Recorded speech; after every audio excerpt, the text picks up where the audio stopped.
My husband and I got married later in life, and we decided that our path was to adopt. So we adopted Izzy in 1998 when she was 3, and we went to a Russian orphanage in Yaroslavl.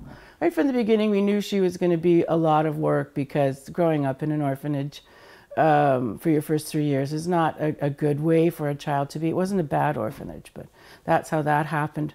My sister Sandra wrote on a card for Izzy, you know, Izzy, you were a force for life. And she was really like that. She loved hockey, loved it, loved to play goalie.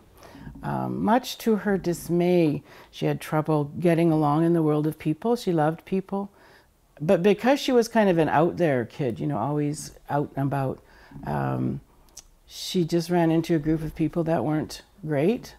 The decision she made was to first buy illegal methadone, which she did. She ended up in the hospital for 5 weeks where she had a really significant blood infection.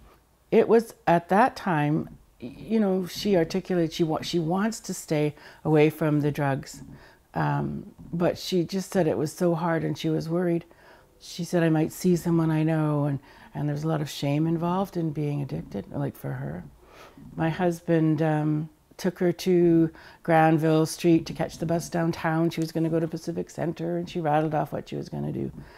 As it turned out, somehow, I don't know how, she ended up on the fringe of the downtown east side. I found a few things that were left that I knew for Christmas. Like she had in her pocket, she had some Christmas socks that she'd bought for somebody, and so I knew she'd been done some shopping. Yeah.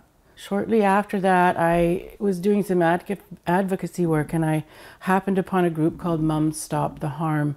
One of the things that I think saved me was being able to talk to other mothers who'd gone through what we had gone through, because when your child dies of an overdose or addiction, there is still a fair amount of stigma about that kind of a death.